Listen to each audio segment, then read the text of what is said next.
The return of the rancher, dust and ghosts. It began when the wind carried a name back across the desert, a name most folks had learned to forget. That's how the old storyteller begins, voice cracked by whiskey and wind. His audience, cowhands, drifters, and dreamers, lean closer to the campfire as sparks dance up into the star-streaked dark. Jedediah Cole, he says, the gunfighter who once painted the frontier red, came riding home to die. The year was 1886. The sun over the Arizona plains had been burning hotter than judgment itself. Coyotes didn't even howl anymore. They just watched from the shade of the mesquite, tongues lolling, eyes yellow and patient.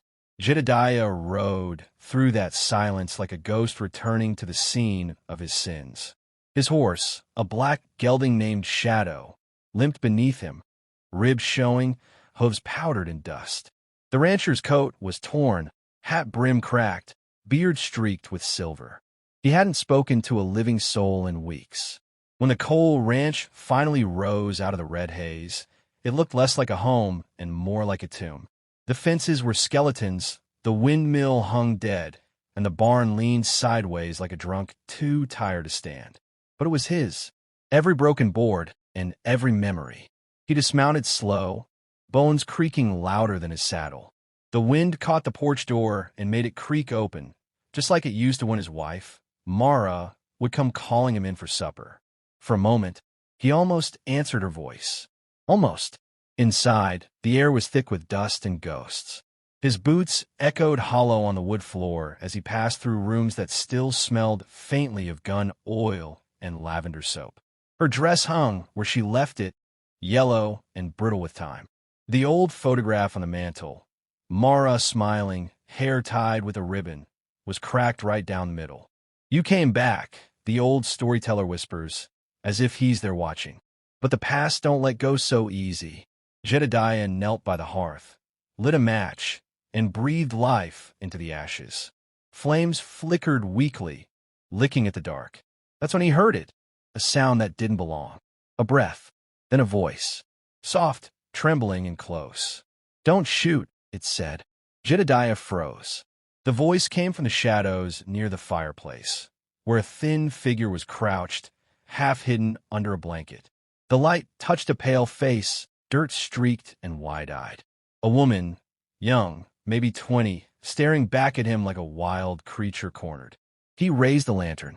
Her eyes reflected the flame, brown, unblinking, and filled with something deeper than fear. You're trespassing, Jedediah said. His voice came out like gravel grinding under a wheel. This ranch ain't been home to anyone for a long while. The woman stood slowly, clutching the blanket to her chest. She was barefoot, her dress torn and faded blue, the color of river water under dust. Her hair hung in tangled ropes over her shoulders. I didn't steal nothing, she said. Didn't even light the fire till sundown. Jedediah lowered his gun, but kept his stance stiff. Who are you? She hesitated, eyes flicking to the window, like she feared something out there more than him. Evelyn, she whispered. Evelyn Gray. You alone? Ain't got nobody left. The silence between them grew thick, heavy as desert heat. Outside, the wind whistled through the barbed wire, making it sing a ghostly tune.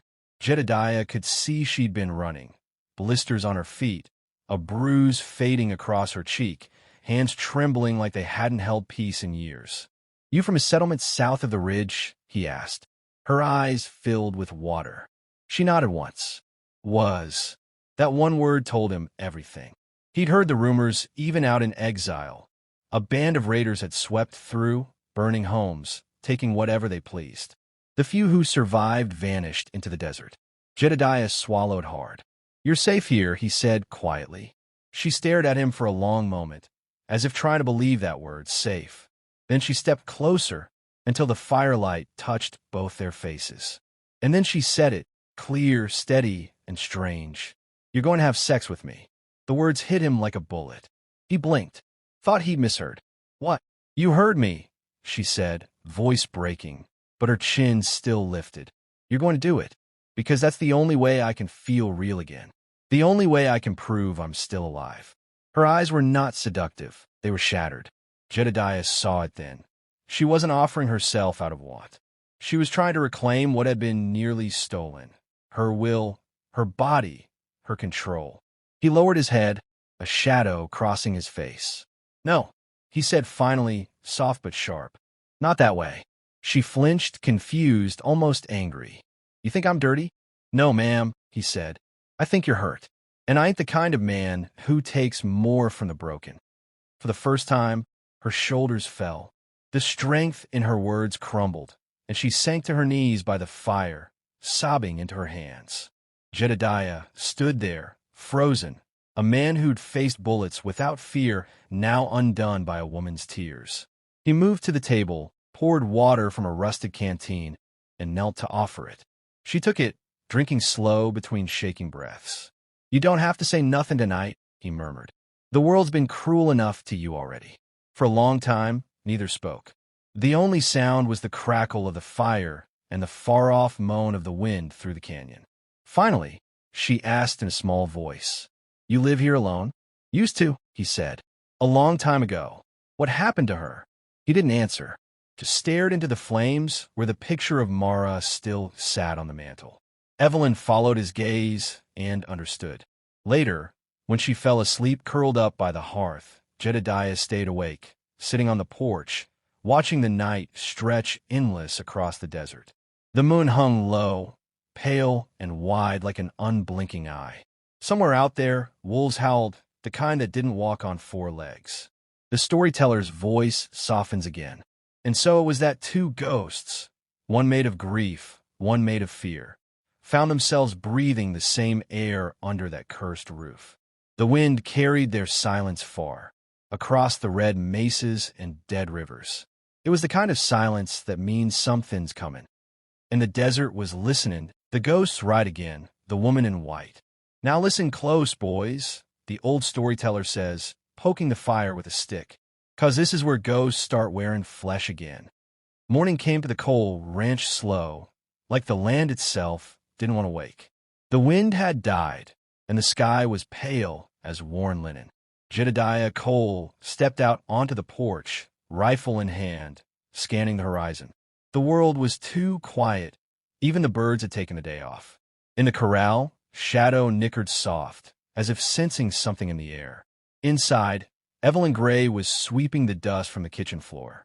Her hair, once tangled and wild, now shone dark in the morning light. Her hands were calloused but steady. She was healing, little by little, or maybe just learning how to hide her pain better. Jedediah watched her through the open doorway and felt a strange ache, not of desire, but of memory.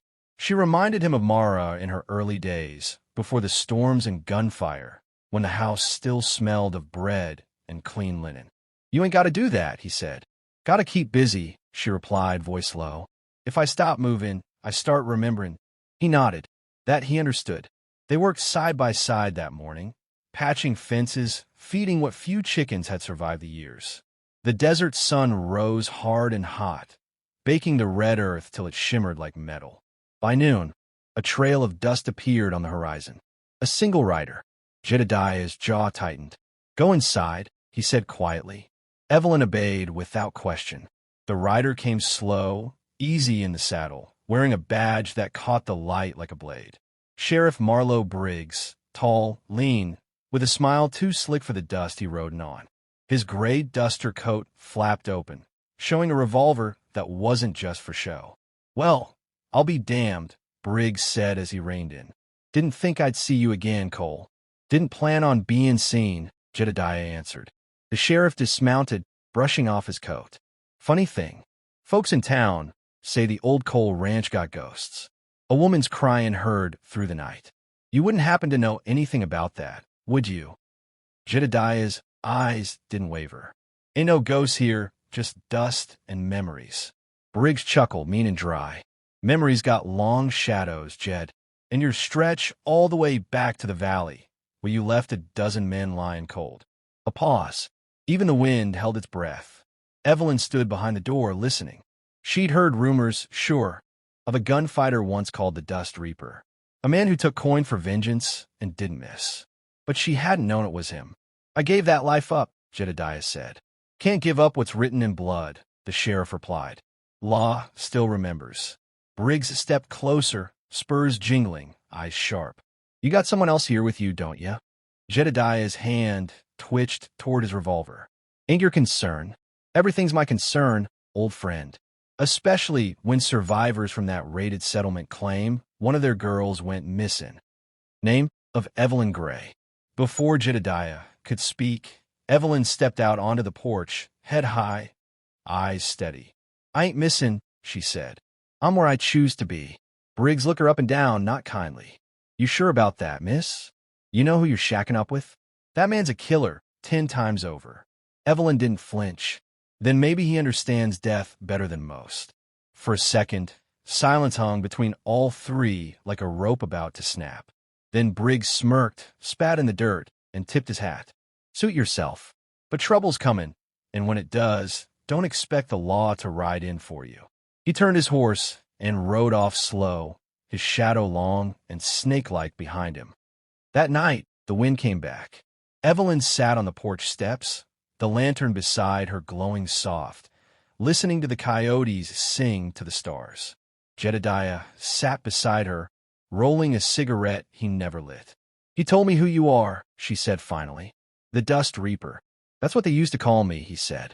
"And you kill those men? Every one of 'em earned it. But that don't make me proud of it." She looked out into the night. "You think people can ever change?" Jedediah didn't answer for a long time. "Then, the land changes. The wind changes. But men, they just get older." Hours later, Evelyn woke to the sound of hooves. Not one horse, many. She ran to the window and saw torches flickering across the ridge. Riders moving fast, dust clouds swirling under the moon.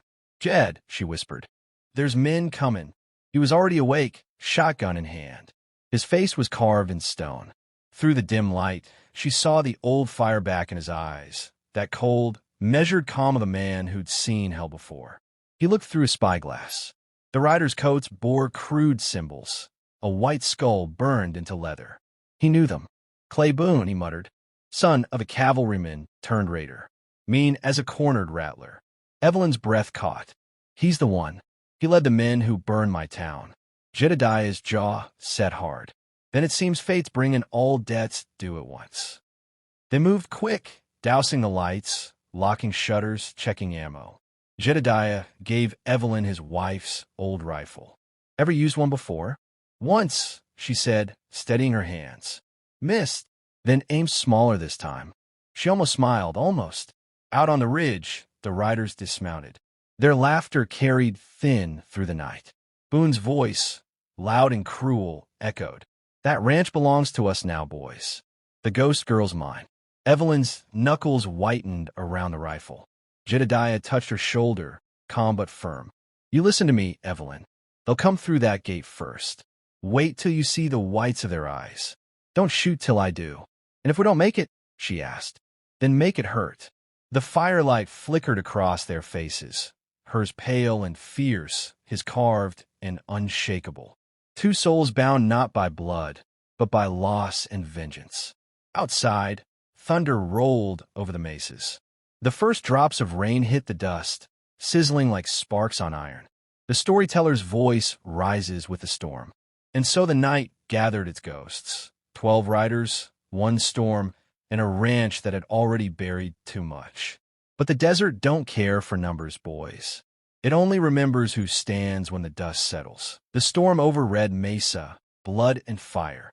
The desert don't have mercy, the old man by the campfire rasps. It just watches to see who burns brightest before the dark swallows and... Aye, the gathering of the storm.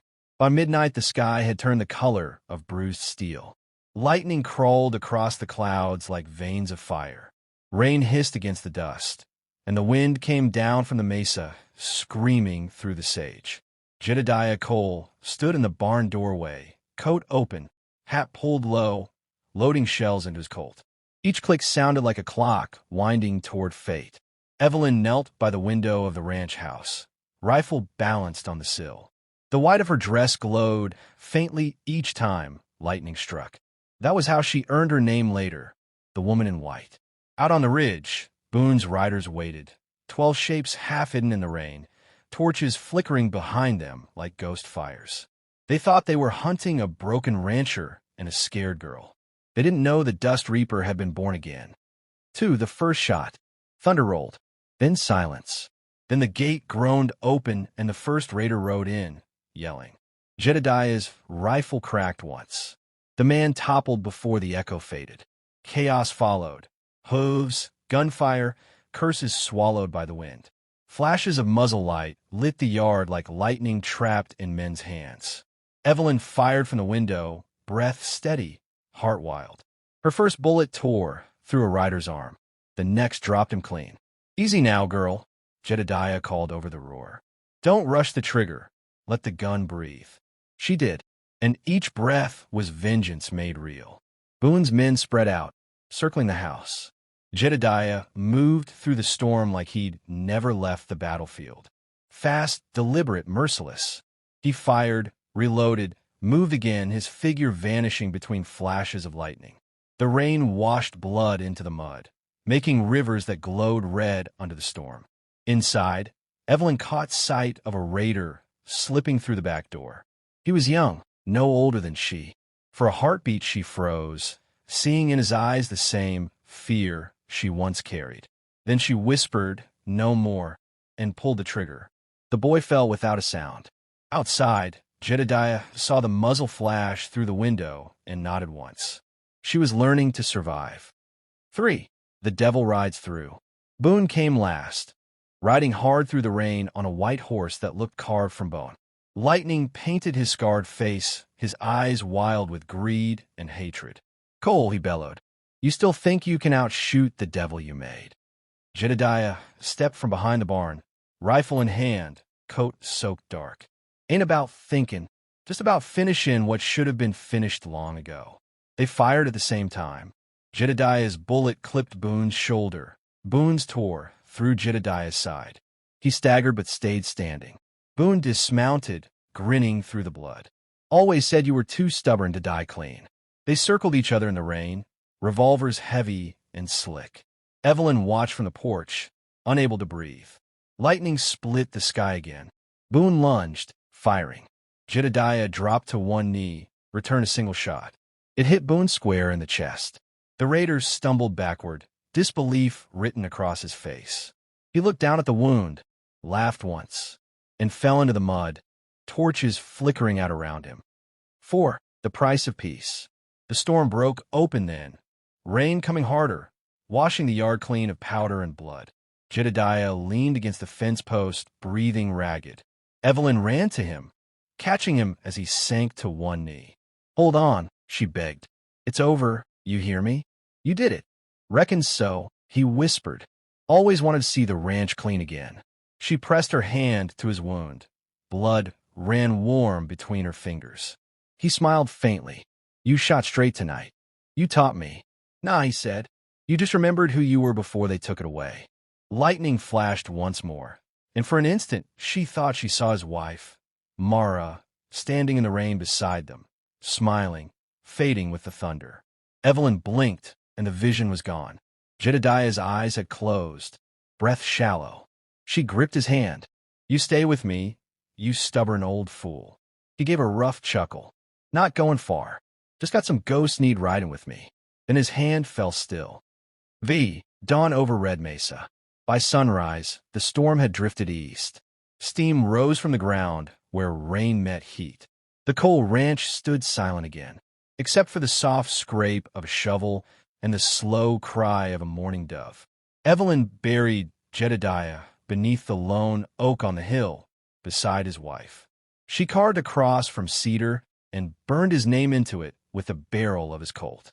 When she finished, she sat by the grave till the sun cleared the mesas, warming her face. In her lap lay the rifle, cleaned and oiled. She wasn't crying anymore. "You didn't just save me," she whispered. "You saved what little good this world still got." A gust of wind moved through the grass, bending it toward the east, as if answering her. She stood, shoulders squared, and looked at the land stretching endless around her. This was home now, and if trouble ever came again, it would find a woman who knew how to fight back. 6. The storyteller's voice. The old man by the campfire leans back, eyes glinting in the glow. They say the rain that night washed more than blood off that ranch. It washed away the curse itself. He spits into the fire, and it hisses. Some folks claim they saw a woman in white riding the fence lines come dawn, rifle across her saddle, watching the horizon for the next storm. He looks up at the listeners, and when thunder rolls over Red Mesa, they say it's the reaper and the woman in white riding again, keeping the desert honest. The flames crackle, throwing sparks into the dark. Now you remember that, boys. 'Cause the desert never forgets who fought for its soul. The legend of the virgin and the gunfighter, ashes and dawn. Every legend, the old man says, poking at the dying coals, leaves behind two things, a grave and a story. And sometimes the story lives longer. The morning after, the rain had stopped by dawn. The air smelled of wet earth and gunpowder. The coal ranch stood blackened and still, the fences half broken, the ground scarred with hoof prints and spent shells. But it was quiet, peaceful in the way a church is peaceful after the prayers are done. Evelyn Gray moved through the wreckage like a ghost turned flesh again. She gathered what could be saved, a few tools, some dry wood, a photograph of Jedediah and his wife she'd found half buried in the mud. Her face was streaked with dirt and tears, but her eyes had changed. They were clear now, steady, the eyes of someone who had faced the abyss and come back holding its secrets. She spent the day fixing the porch, mending the shutters, and burning the bodies of the men who came to take what wasn't theirs. When the fire burned down to embers, she carried Jedediah's hat, worn, bullet-holed, heavy with rain, and hung it on the post by the gate. "So he'll always be watching," she murmured. 2. The woman in white. Weeks passed, then months. Travelers began whispering again, not of ghosts, but of a woman who lived alone at the edge of the Red Mesa Desert. They said she wore white when she rode, her rifle slung across her shoulder, her horse the color of moonlight. They said the land itself seemed to answer her voice, that coyotes went silent when she spoke, and storms rolled the long way around her ranch. Some claimed she was a witch. Others said she was a widow guarding her husband's grave. But the old-timers who remembered the dust reaper knew better. They said, "That's the one he saved, the one who didn't break." In town, folks started calling her the woman in white. And when gunmen came through, drinking and boasting, they lowered their voices when her name was mentioned, because every outlaw worth his bullets knew that the coal ranch was not a place you rode past after sundown, not unless you were ready to meet the ghosts still buried there. 3. The Ballad of the Gunfighter. Years turned slow. The frontier changed. Railroads came, towns grew, the wild got fenced in and tamed. But some places never quite forgot their wildness. Old songs started drifting through the saloons, slow ballads sung by tired voices. He came home to die, 'neath a blood-red sky, with a woman who'd lost her name. And they fought through the night, till the first dawn light washed their souls in the desert flame. No one remembered who wrote it first, but every version ended the same, with the gunfighter's death and the woman's rebirth. And somewhere in the shadows of the verse, the wind was always whispering, "You're going to live with me now." 4. The Return of the Storyteller. "Now, I ain't saying every word of it's true," the old storyteller says, his voice low, the fire snapping like a heartbeat. "But I rode through those parts once, long time ago. Saw that ranch with my own eyes." He leans closer to the fire, eyes gleaming beneath the brim of his hat. There was a woman there, white dress, long rifle, eyes sharp as flint. She didn't say much, just nodded when I asked for water. And when I told her I'd heard the story of Jedediah Cole, she smiled a little and said. The old man pauses, letting the silence grow thick. Then he lowers his voice, almost a whisper. "Stories keep men alive longer than their bodies," she said. "Now drink your water and ride careful. There's still bad men out there." He straightens up, throws another log on the fire. So I rode on, but I'll tell you this. When I looked back, she was gone. Just her horse standing there in the wind, and the sun coming up behind her like the world was new again. V. The legend lives on. By the time the new century came, the coal ranch had turned to ruin again. Wind-eaten, sun-bleached, but still standing like a memory that refused to fade. Children in nearby towns dared each other to ride past it at night. They'd swear they saw a light in the windows, a figure on the porch, a voice whispering through the sage. "You're going to have to live with me now." Some said it was the ghost of Evelyn Gray. Others said it was Jedediah himself, keeping watch from the other side of the storm. But the old folks by the fire just smiled and shook their heads. "Ain't no ghost there," they'd say. "Just two souls that finally found peace, guarding the land that gave them both back their names." 6. The desert remembers. The storyteller's voice fades softer now, the fire almost gone. Only the stars above remain, cold, endless, and ancient. "You see, boys," he says, "the desert's got a long memory. It don't care who you were or what you done, only what you stand for when the storm comes." He lifts his tin cup in a silent toast to the darkness. And if you ride far enough out toward Red Mesa, past the dry riverbeds and the broken fences, you might still hear it. A gunshot carried on the wind, a woman's laughter right after, and then nothing but peace. The fire crackles one last time, then sighs into ash. That, the old man whispers, is how the desert remembers love, not in words, but in the echo of gunfire and mercy. He leans back, hat shadowing his eyes, and for a long while no one speaks. Only the wind answers, low, hollow, endless.